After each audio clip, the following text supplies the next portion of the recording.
You guys are a crazy bunch of people. We love it. Oh my gosh, it's just so hilarious. Welcome to the best part of the week with Hannah Ray. You're full of it. And Bob. Yes, it's true. Now, here's America's romantic piano sensation, Jim Brickman. Once again, I have had a brush with greatness. More so than usual when you get to sit down with us, once a week. There are people that I've gotten a chance to work with that, of course, I admire that are icons. Johnny Mathis and Dick Van Dyke, and even some who are transitioning into icon status, like Olivia Newton-John. I don't know when you pass into that level. The icon. I don't category? know if it's like decades active. I feel like are a part of it. Like the Barbra Streisand or the I don't think if Celine Dion is an icon yet type thing. I think she. Just because there's she's skirting the edge. Yeah, because there's some longevity and a length of time being great. Has Celine ever done anything that jumped the shark yet? No, I don't know. Maybe age also has something to do with the respect of it. Anyway, so I am working on this new project where this amazing Latin producer named Rudy Perez is taking all of my songs and translating them into Spanish. That's really cool.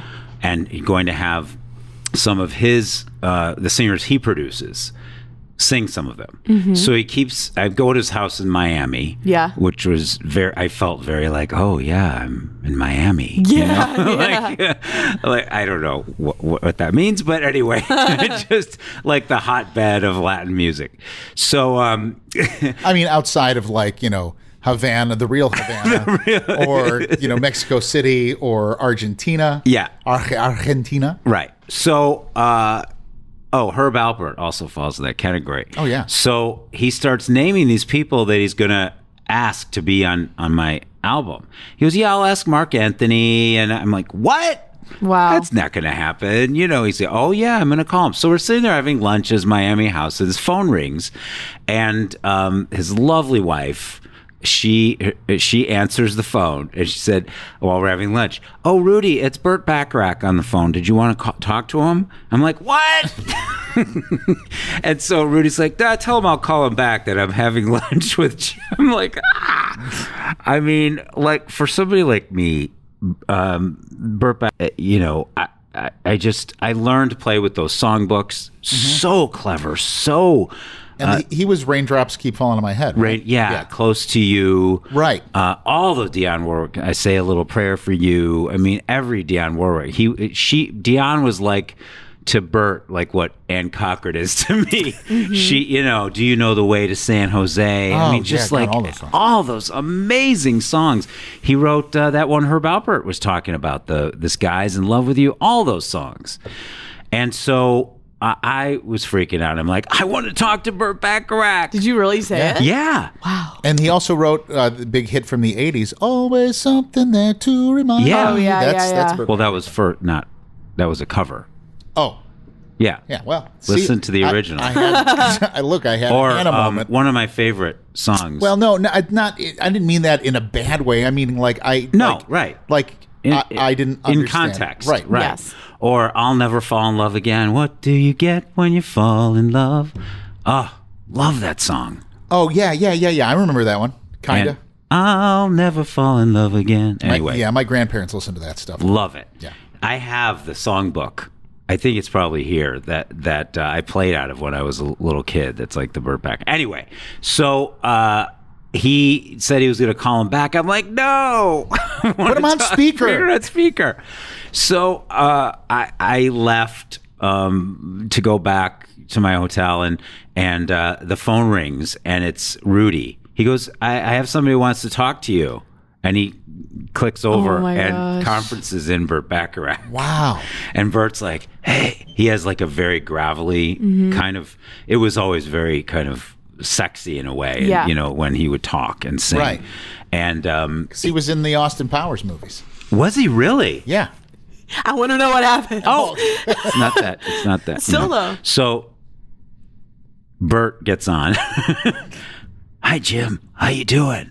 I'm like, hi. I was so, and I'm driving. Oh, like my I'm like, I couldn't. I was like, were you clutching your phone? I couldn't concentrate.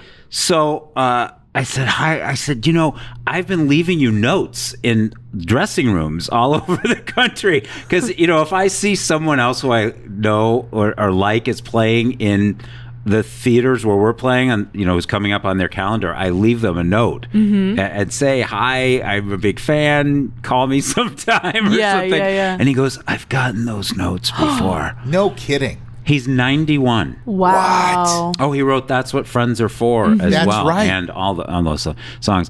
So I said, "It's such an honor to talk with you." And he said, "I've been aware of you for a long time." I'm like, "Wow!" Wow, Totally. I go, that's awesome. I would love to write with you sometime. It would be amazing to write with you.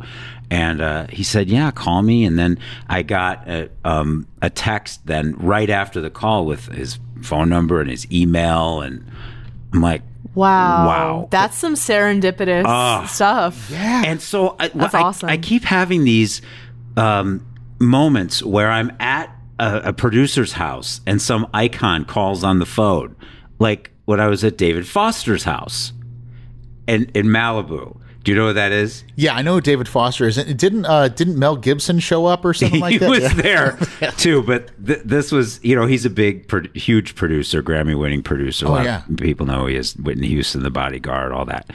And so when Ann and I were at his house, we were playing in Malibu, and we're sitting there talking to him, the phone rings, and the assistant comes in. It was like the same thing. Hey, David, Stevie Wonder's on the phone. Do you want to talk to him? So David puts him on speaker. Hey, hi, David. How you? I'm like, ah! I didn't talk to Stevie Wonder, though. Right. You just like... I just eavesdropped. Right. Yeah.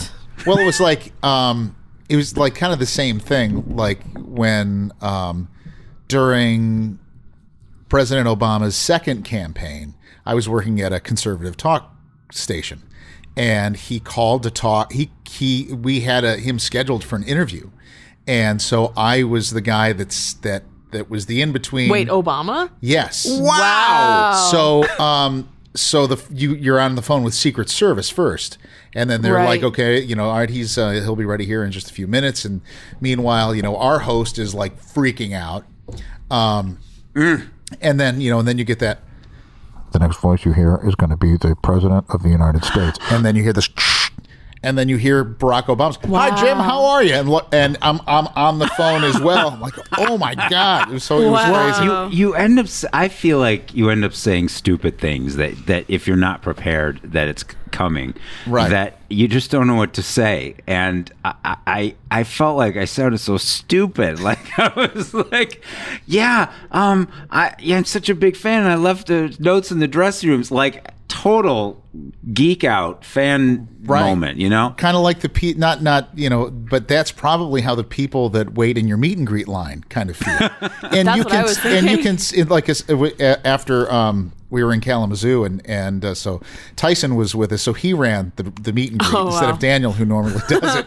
And we were talking on the way back, and he was just, that experience is like, gosh, people just like, there was one lady that just was like, can I touch your hands? I want to be a better piano player, and just like they're just completely geeking out, fanning out, and you can see it in their eyes, and it changes. They're kind of like they're at the back of the line, and they're having conversation with the people around them. Then the conversation gets a little less sparse, and then you can kind of see the blood kind of run from their face, and then they get to Jim, and they have no idea what to do. Yeah. So I need to keep that in mind, so that when I do talk to people that I admire, I understand that how they feel in that situation. Right. That because I've noticed this about like when Donny Osmond was on our tour, or Olivia, or Dick Van Dyke, any of these people, they're just doing their thing. Like they're doing their music just like I am. They don't do it, or didn't decide to do it to be a huge star or iconic. They just did what they love. And it just happens kind of along the way, depending on opportunity. So when you did the tour with Olivia and you did the tour with Donnie, so when you first met them, what was it kind of like the same thing? Was like a little geek out, fan out a little bit? Well, Donnie, I was a guest on the Donnie and Marie TV show. Right. That's how I met him at first. So let's talk about that real quick, because that was where you did Love of My Life, and Donnie forgets the words halfway, and this is on television, and you can go watch it on YouTube. It's there. But so that was the first time he'd ever sung that song? Yeah, he was reading it from the prompter, and Marie did Valentine. Oh, okay. And he was singing it. And I think what happened was he realized when he was singing it that he was singing it to me. Because it's like we're doing a duet and the camera's behind me to get him and the other way for me. And so he's like, I look in your eyes, and I think he realized I look in your and I think it tripped him up. Yeah, like what's my wife gonna think? Yeah, exactly. It was hysterical. But and then just a couple weeks later, we both got booked on the Children's Miracle Network telethon. Okay. And so then he said, why don't I do the song there? And then we can do it again. And so we began this friendship. And Olivia, I didn't know until I got put on the tour. So that's when I met her on the tour. And the first, it was a little bit like the Burt Bacharach in the way that, I had all her songbooks. I still we have them here. And I think I still have posters. Yeah, I have the Totally Hot poster. Yeah. It was on my wall for many years. Sure. And so when I met her, she could not be sweeter. Oh my gosh, is she a doll? And I said, I feel like I know you, really, from staring at the poster. Like I know everything about you, or at least what they say about you. And because we all know that that's not accurate. Right. We've talked about that. Yes. But she was so kind and so generous, and it's not always that way. But I think what happens, at least for me, is that I have the freak out fan stand moment, but then when did you just say stand? I don't know what fan. What do you always call it? Stand. Yeah, the stalker. No, fan. I know, but when I have my geek out, well, you always call it something. I have my fan freak out or whatever. Fanboy. Yeah, fanboy. Right. I don't say that, but okay. Okay, whatever. It's legit though. So, but what happens with me is that once I get that out of the way, then I really just work with the person. Like I don't think of that when I'm working with them. And this happens a lot. The 70s special, David Cassidy and Rhea Coolidge and Yvonne Elliman, all these people that I listened to their music growing up, and so to play the song with them, or you can't help but think like the Partridge Family and Saturday Night Fever and all this kind of thing. And so but when you start the work, then you're just colleagues. Right. It doesn't continue to it doesn't prevent me from doing good work, like because I'm staring at them the whole time or for something. Sure. Yeah, because eventually you just fall back to what you know, and then does it ever creep in every once in a while? I'm sure it happens to me every once in a while. Like, gosh, I'm working with it. Did when America's New Romantic Piano Sensation. Yeah. When I was recording with, I wrote a song with Olivia at her house, and we were writing the song, and we were trying to figure out how to record it. And she's like, maybe I should just use like my cassette recorder, or and the two of us are like, it's Olivia and me, and we can't figure out how to record our demo, That's why you need to take me to Olivia Newton-John's house. But then she was like, do you want something to eat? Like I could make some organic tuna fish, or, and those are the times when it's like,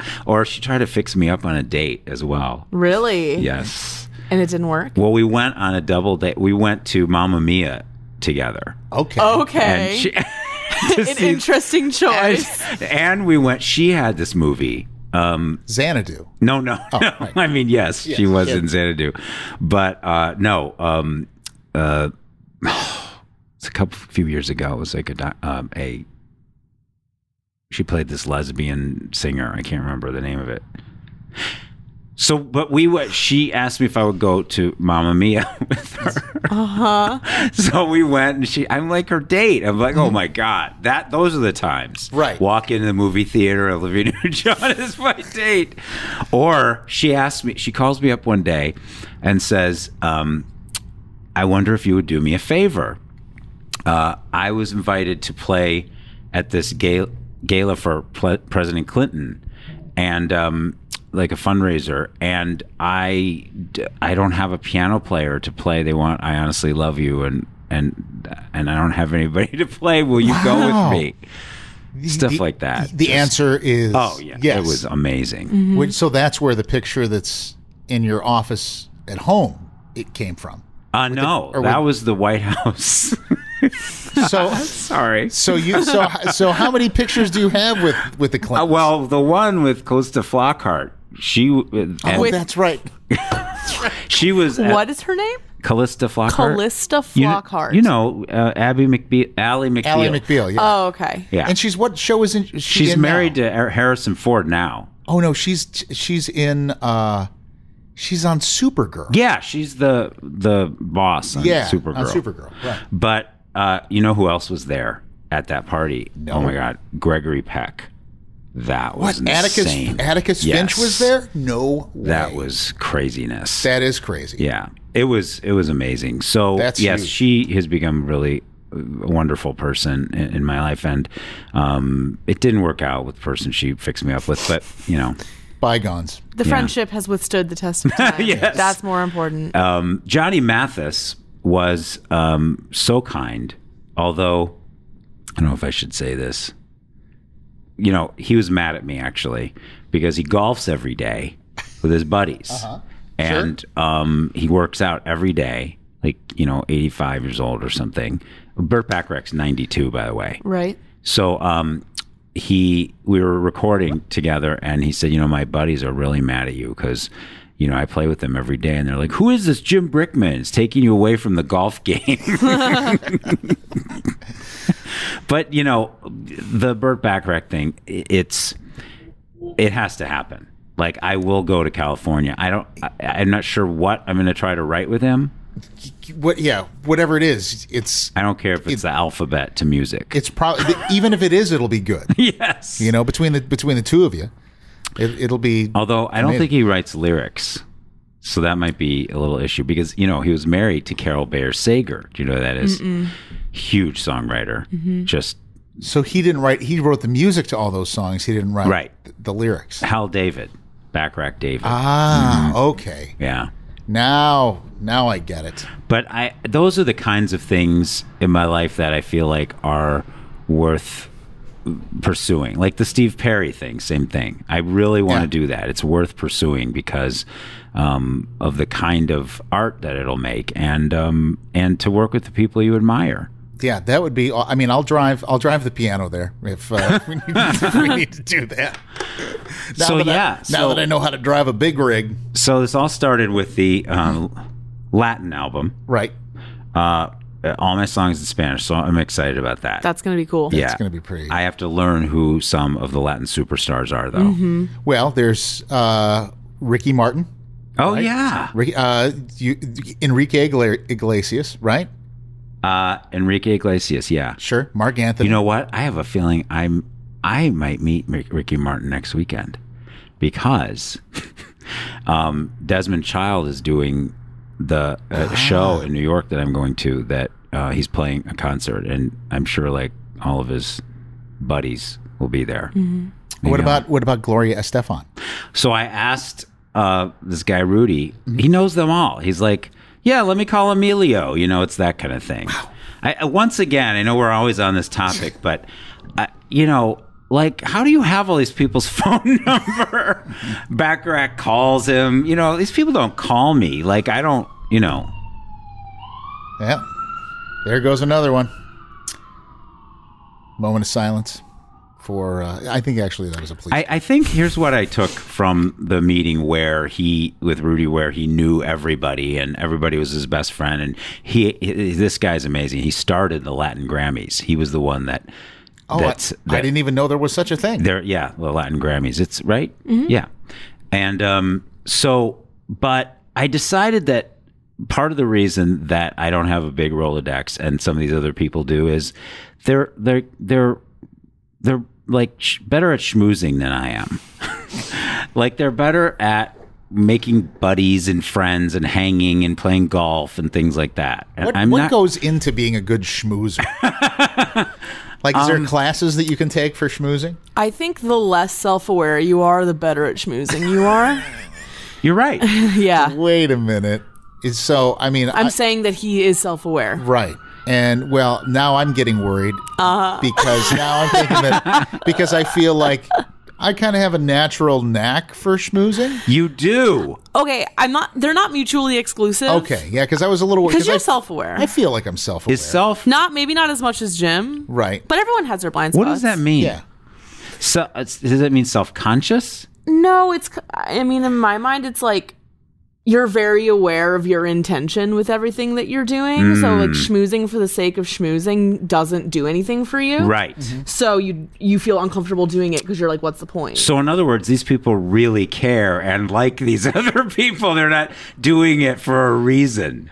Oh, it comes that's not what I said, but I mean, if you... No, I'm asking, like, Yeah. do you think that part of it is you have a hidden agenda, or is it really come natural? I don't mean with me. I think it just depends on who the people Right. are, I guess. But like, if they weren't who they were, would you want to hang with them? You know? yeah, I don't know. I think over time people can sniff out a phony.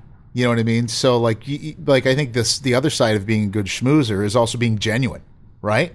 Yeah, that's really true. Because if you have that hidden agenda, or you're schmoozing specifically for what you're going to get out of that, then I think that eventually reveals itself later on. I think it's Sometimes. also easier if you're well-rounded, which I'm not. What do you mean? I actually had a thought that was similar to this, but it wasn't like that in my mind. I mean, like sports, golf. You know, your Rolodex of small talk topics is limited. Exactly. Yeah. And people who know that stuff, like, that's why the radio show is so good.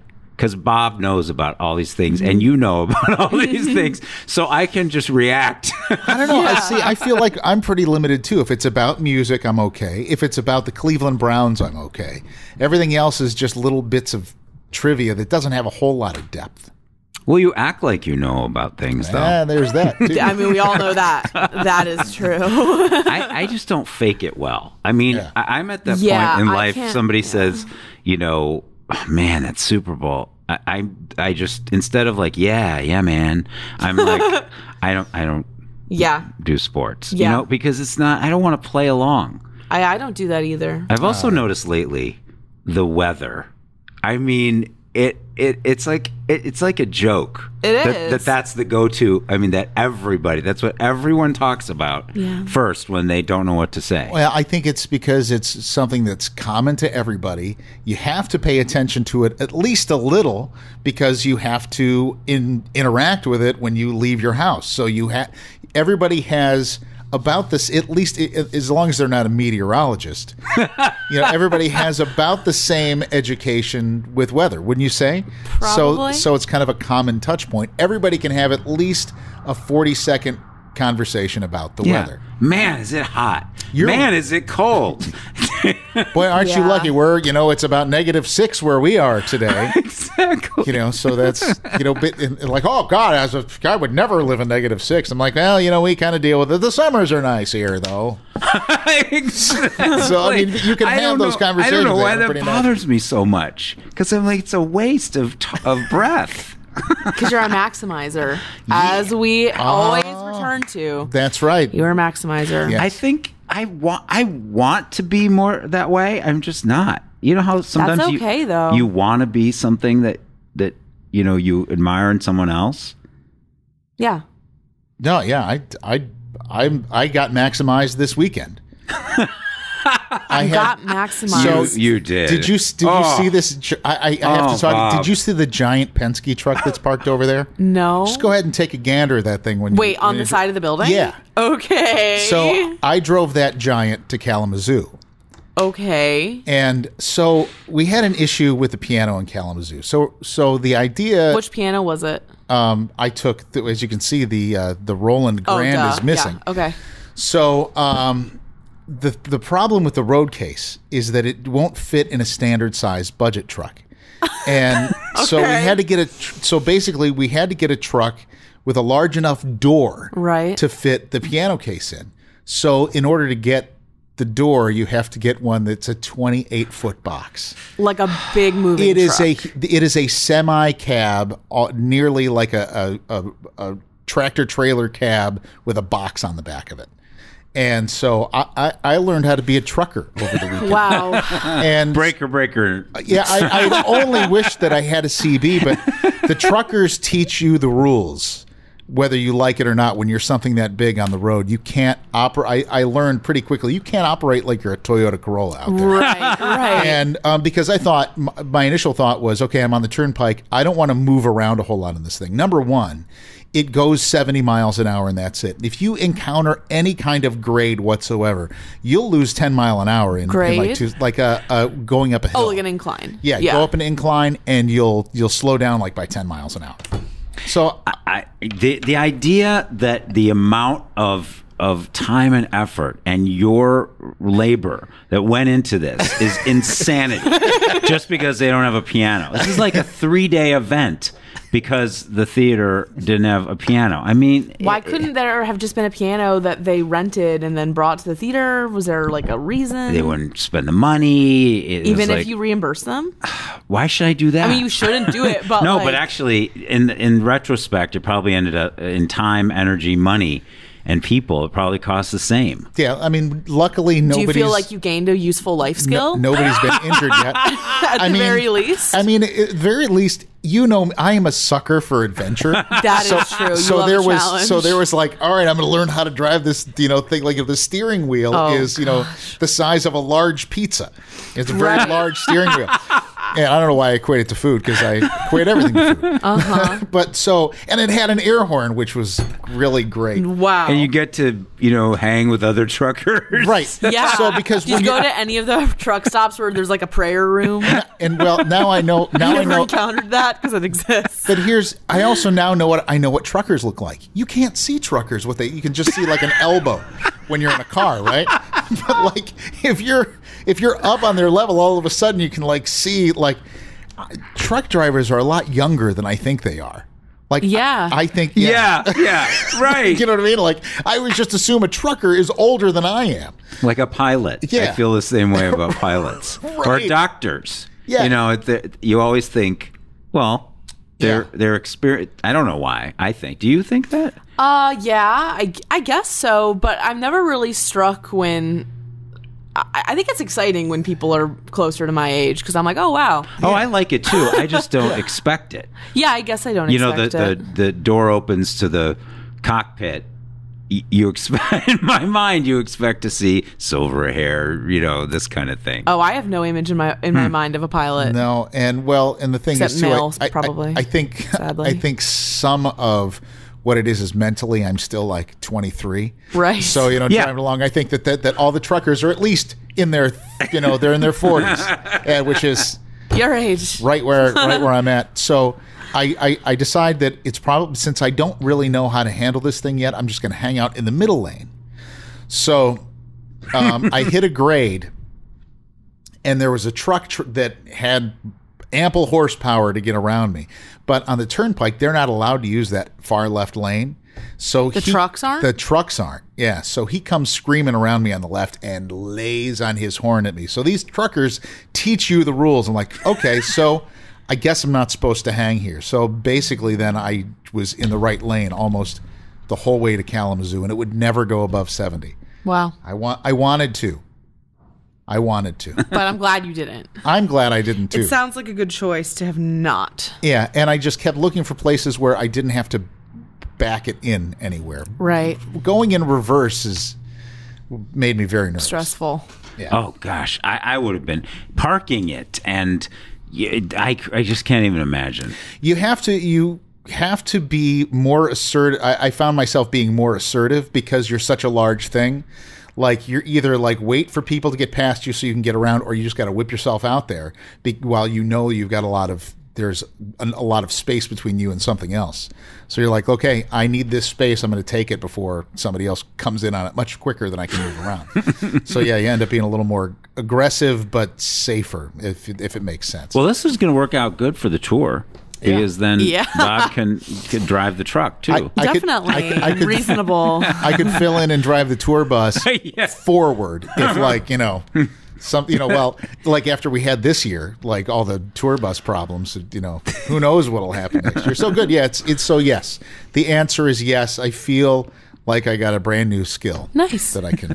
That's always good. That I can move forward. It's good with. that you Just look not at it backwards. that way for sure. Yeah. Oh. Now, if I just played the guitar, none of this would happen. True.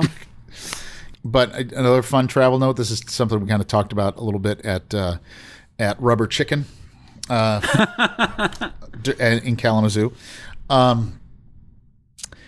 So have you ever valeted at the airport? I did once. Yeah, I have now done that once. Also learned another valuable life skill, which I wish they would have taught me a little better than like the truck drivers did.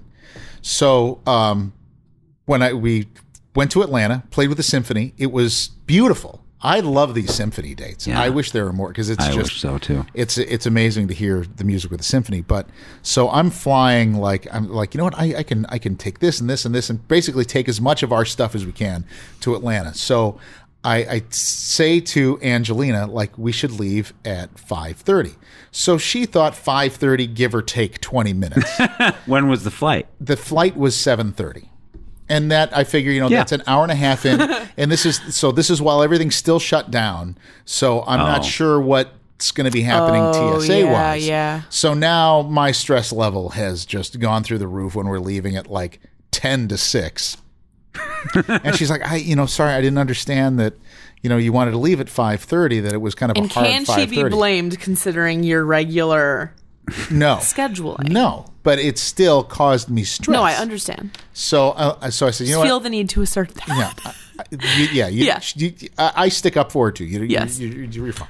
So then I decide, well, I'm going to valet. We'll just valet it. We'll just do that. So I have my keys separated into two things. So because I have the key that unlocks the wireless rack is on my other key ring. So I can take that and leave the key with the valet.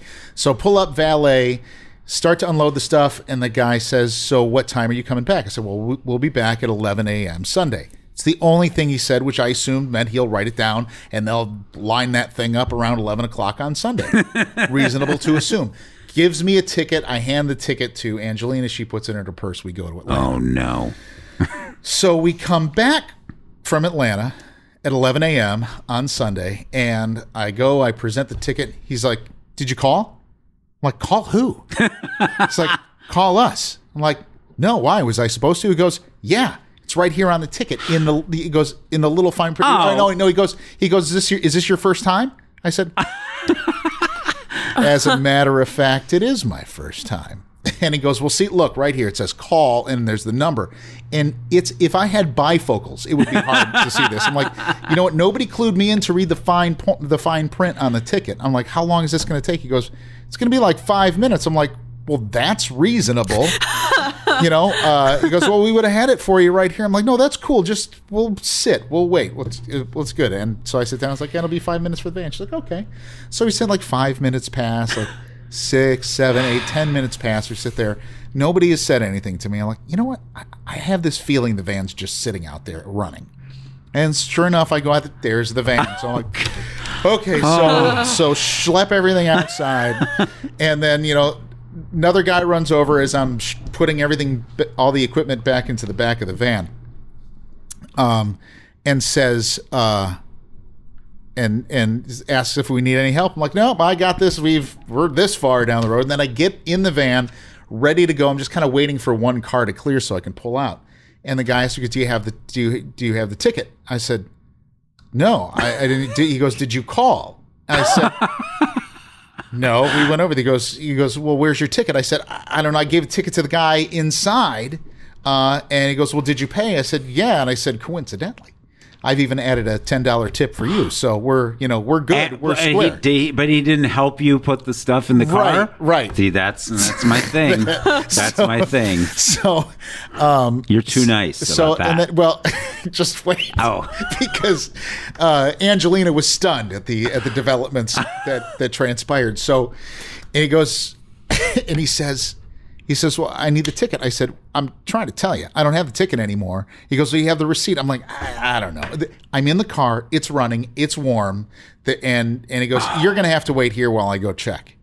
So as soon as he walks away, I drove off. Wow. And Angelina's like, I thought you were actually going to wait. I said, what do we have to wait for? We paid. We loaded up. And I said, and oh, by the way, I said, what's with that guy? So if that guy is standing next to a van that he can't verify the owner of the van, and there's somebody in there with it running that has all the leverage, and then he runs off to check, where's the radio? Like, hey, we got a guy out here in the silver van, license plate. Oh, yeah, he's good. Yeah, that's fine. No, so I could have been anybody absolutely. in anybody's car, and I would have just drove off with a rust bucket Dodge Caravan. Was the moral that you didn't have enough time and so you had to valet, but you wouldn't have normally? I wouldn't have normally. I would have parked in the lot and just and brought everything over. But the ancillary part of that was because I couldn't see in the dark.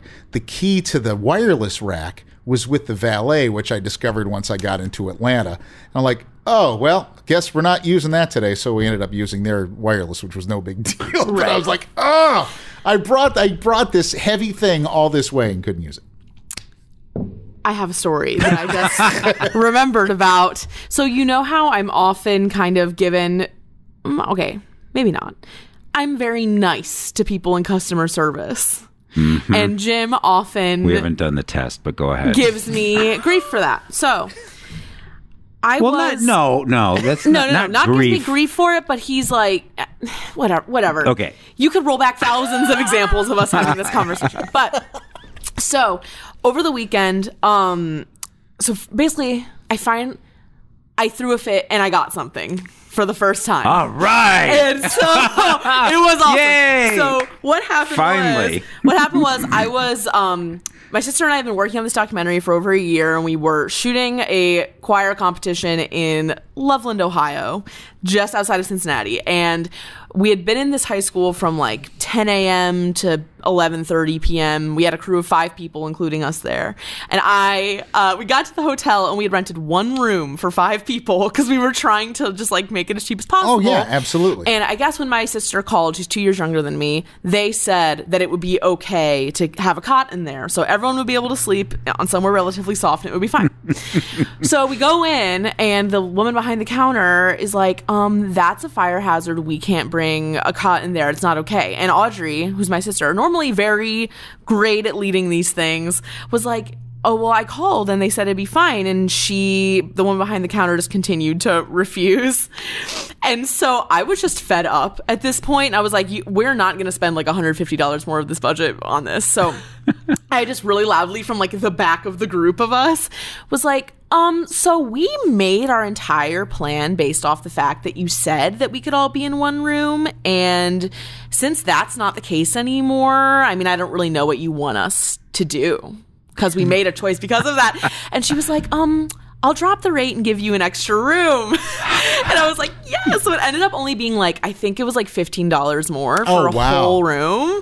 And it was so satisfying because like I never am like that, but I was so fed up, and I was like, you know what? I bet if I throw a fit, it will work. And it worked. Yeah, I'm usually not fit thrower, but I'm definitely... It wasn't a fit. No, but I will with sicky sweet kindness and supported by facts, evidence, and lots of talking, to where I basically will break down customer service representatives until I get what I want or what I was promised. And but what's great is every once in a while you'll run into a company that just knows that they're trash. Like, so did we talk about this? I ordered some sunglasses from this company. They do have stores, but they do have an online store, and they were I had been looking for them because they fit my character in the band. Oh, okay. And I'm like, oh, perfect. And so I paid for the 2-day shipping. Okay. And which is like, and it's like $15 more for 2-day shipping to ship this thing that's like 2 ounces, right? And so 2 days come and go, no glasses. And so I log on and then I read the fine print. Now, when you check out, it says 2-day. And then when you go back, like, so from when it ships, it will ship. Right. We will ship it in 2 days for 15. So basically, what they do is that you pay for them to get the order to the guy that puts it in an envelope and puts it on a truck faster, because they just use the same process no matter what. It goes to DHL, then it goes to the postal service. And I'm like, that is way, way misleading. So I ended up doing the gig without those glasses and had to go to like 5 different stores to find something that would kind of work. So like Monday comes, I'm like, I am ready. Right. Because this is like, because when you're checking out, it makes you feel like it's 2-day. And then when you go back to look at it, then that's when you see all the information about the shipping stuff. I said, yeah. I ordered, this is my order number. I ordered these glasses, 2-day shipping, and I didn't get it till like Tuesday. I ordered it on Wednesday, and I think it's really misleading. He's like, "Yep, no problem. I already credited back your credit card." Nice. And he goes, and I said, "Yeah." I said, "You might want to like let the management know that this is pretty misleading to say this and have it actually mean this." He goes, "Yeah, we run into this all the time. It's terrible." He goes, "It's awful. It's really a terrible policy." I'm like, "Hey, by the way, do you have that like little survey that you can transfer me to afterwards? Because I'm going to rate you up pretty good, man." He's like, "Appreciate that. Thank you." This is rampant though, and I think a lot of it is because of travel. This my favorite new one. Well, it's been going on for a while, but is call the local hotel or the local rental car company because you have an issue and get transferred to the national company, or in this case, with no disrespect, to the Philippines. I know because I've been to the Philippines so many times, I know the dialect. So we had this Hertz incident the other day. I have to learn to send Ann Cochran up instead of me, because her persona is just so much sweeter.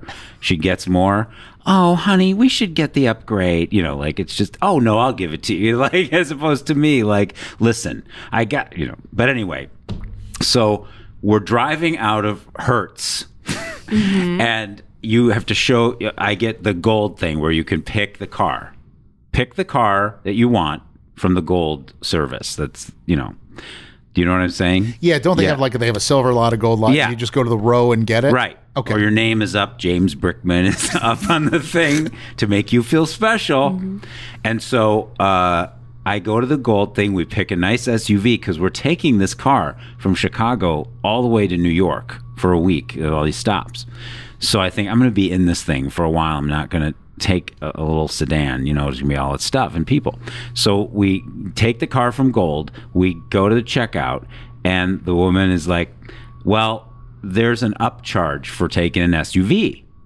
And I go, "But it says Gold, pick any car." And that's what I did. Right. Well, that car wasn't supposed to be parked in that space.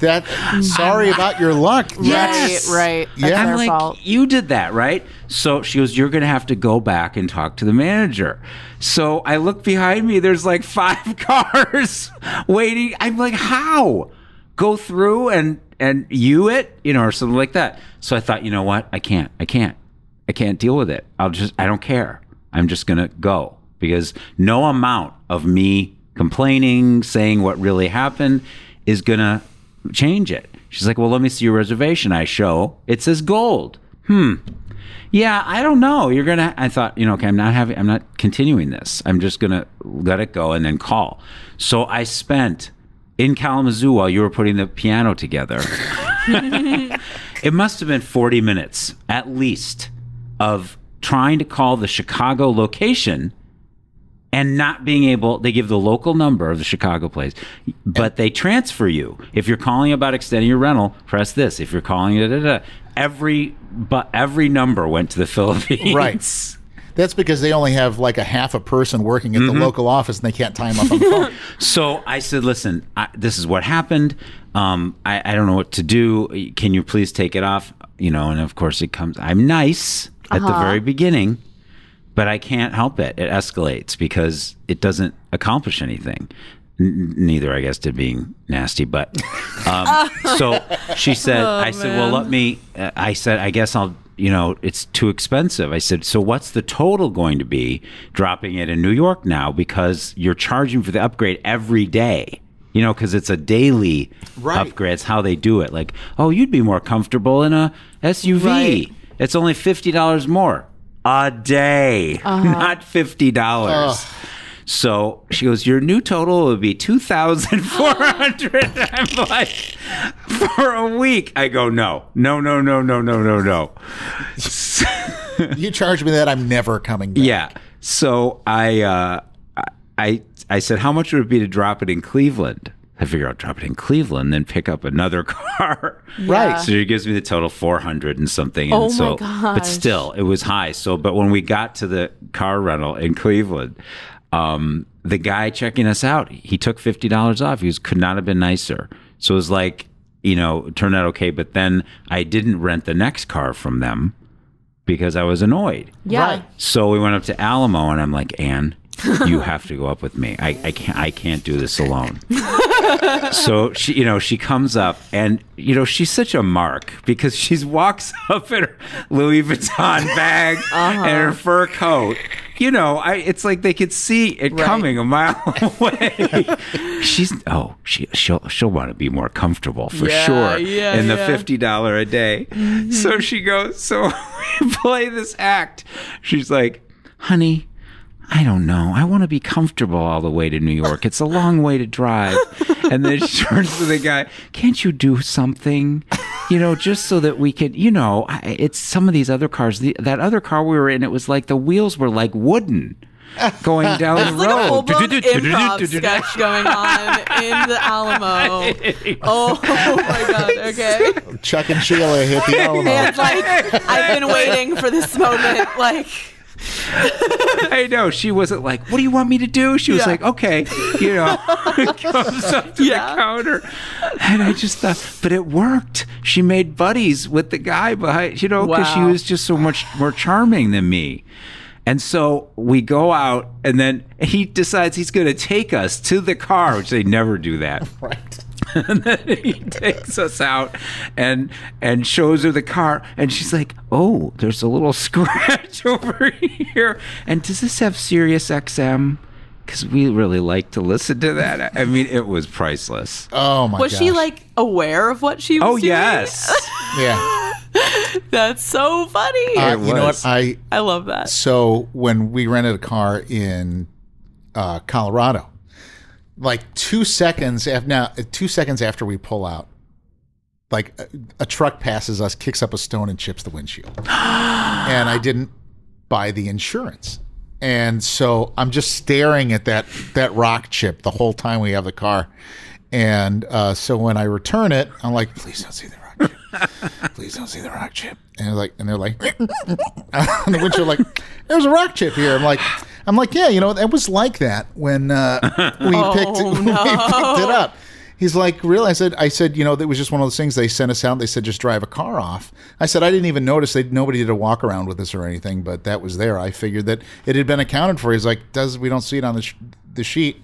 He goes, well, I'll write it down, and maybe they won't charge you. I'm like, great, and they did not charge me. See, the key is standing in front of the windshield where the car so because then you don't draw attention to it because you're standing there, and then they don't look around behind you. Like if there's a little nick, you stand in front of it when you're talking to the person. Yeah, while they're doing the walk around, and you have to rotate kind of awkwardly. Oh, well, what's happening right now? I got a pinched nerve in my shoulder, so I can't. Don't mention that, please. Yeah. That can't be discussed today. I don't think. Okay. I don't think we have time for that. Yeah. Oh well. Maybe next time we'll have time for it. Maybe you'll be a little less. I have one last thing to say about valet parking. Okay. So when I so accessible to the common folk. No. This is actually I'm ready. That is the point. Okay. Yeah. When I moved to LA, I could not believe it. So LA, they have valet parking everywhere. Denny's has valet parking. Really? Everywhere you go. Because I don't know if it's because it's LA and so valet parking, or whether it's there's not enough room to park the cars. Right. You know? Yeah. But Sizzler valet parking. Like, why? And I'm so anti-valet parking for a variety of reasons. Partially the hassle portion. Right. It's supposed to be easier. It's supposed to be easier. So a lot of times in the hotels that we go to, not Hampton Inn, but which is why I love Hampton Inn, but they have self-park $25, valet $35, and they price it that way, so you do it, I think. Right. And usually the $25 is like 5 blocks away, and so you just do the valet. But if there's a convention there, if there's you call down, and by the time you wait and pay the money and tip them, even though they just stand there and don't help you, they talk about the weather mostly. And it's like, there's Anne lugging her bag and the guy's just standing there. I don't comprehend that. Yeah. No, like I'm usually like, because I don't carry cash anymore, I race to touch my bags so that way nobody else gets to them. Because that's what I run into. Like as soon as I get out somewhere, like, oh, let me help you with the bags. Like, no.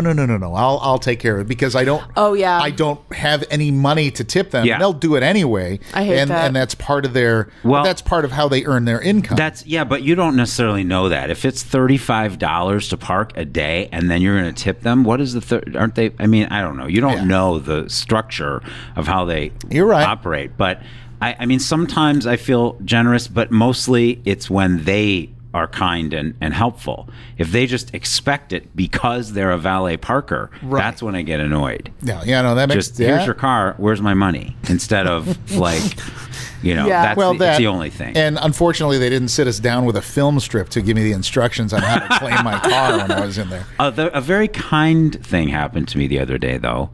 I got my hair cut in New York City. Yeah. New York, not the most trusting place. Right. I don't think. Most people don't think that. It is actually. I don't get haircuts, and I don't know the difference. Well, I think I know what you're going to say. Really? Yeah. Cash only. Yeah, I've done that before. No idea. It never even occurred to me in this world. Cash only. Really? What? You don't take Apple Pay? Yeah. I don't know. I mean, so I didn't have any money, and I just went in. I got it cut, and I was about to walk. I was walking out, and I go, how much? I took out they're like, we don't have, there's an ATM across the street. Well, I think we all remember, I don't have an ATM card or a checking account. That's right. You don't? No, I've never had a checking account ever. How is that even possible? I'm sheltered. Okay. I have Debbie and Carl. I don't know. Things just happen. How long have you had? Wait a minute. How long have you had? My assets are moved around on my behalf. Yes, it's the truth. I have had a checking account. But you have a credit card? I have a credit card, but I don't see the bill. I kind of had a feeling that that's true, but issues. I didn't know. I can't look. You can't look. It bothers me so much. Wow. What about it bothers you? Like that it's too much, too little? I don't want to know. Wait, never? Yes. Never You've what? Never had a checking account? No. Not even like when I was like early 20s? I was going to say 15. Like, I had one when I was, I had one at 20, 15. But, before you had actual that was money. Actual money. I don't. Meaning like before you were like an established adult with a reasonable amount of money to live. Let's put it this way. I had a couple checks folded up in my pocket, but I didn't balance my checking account, or I just wrote checks. But I stopped when Carl took over. Okay. Which was like when I was 22. So, and I stopped. I also stopped when Angelina took over because I also never balanced my checkbook. I don't want to know. I don't know what it is. It's like I don't know. I'm scared. Yeah. Oh yeah. That's absolutely gosh. all fear based. Yeah. For sure. Like what? And especially our credit cards because of tour. $42,000. I'm like, oh my God. Right. It freaks me out. But no, I don't have a checking account, or I don't know how to.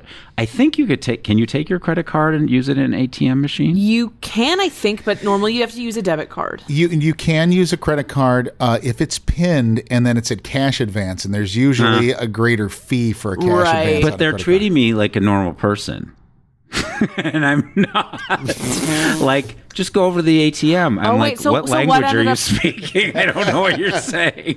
You like pull down your sunglasses. You're like, what is this ATM of which you speak? It's not a snobby thing. It just sounds like it. I know, it's funny, it totally but does. I know that it's not. Right. What happened? I said, do you mind if I go get money and come back? I said, seriously, do you want me to something for collateral? You want me to leave my, like my driver's license or something like that? They're like, no, it's okay. Just come back. Wow. That probably happens to them a lot. I don't know, but they know where the ATM is, so probably. Yeah. But I went home and I went back, and then I tipped them more because that kind of thing. Right. That's like the essence, bottom line of my attitude about all this stuff. Yeah. Kindness deserves reward. I have to, or it doesn't matter because it's all cash. It's an all cash business because they're laundering money. And if somebody if somebody's not paying, then that's cool because then that's just a whole other lot of money. I will tell you that the terrible? woman who cut my hair's name is Natalia. So, but then again, after I watched Breaking Bad, everything's a money laundering scheme. Honestly, but like things like that are all like car washes, salons, that sort of thing. You can push things that don't cost anything through as money. I don't know what is money laundering. I don't even know what it is. It's basically taking. I think I do. Yeah. So what you have to do to legitimize. So if you have a bunch of money and you can't tell where it came from, the IRS is like, where did that come from? And then they start investigating where it came from, and then it came from somewhere illegal. So if you make a lot of money from illegal things, you have to what's called wash it. You have to make it legitimate. So you have to run all that money through a legitimate business, and usually it is where something is being charged less than what it's actually going on the books for.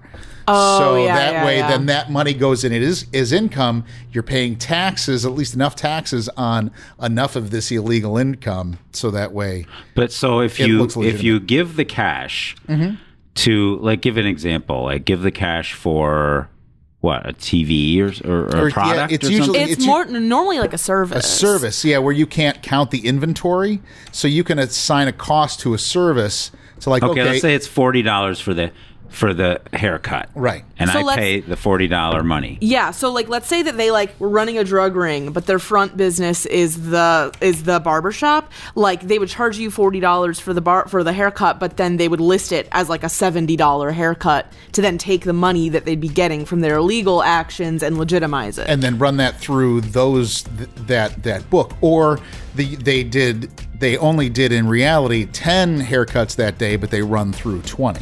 So they do pay taxes on half the money. Right. So they declare we made this much cash. Right. But they're actually making more. Yes. Yeah.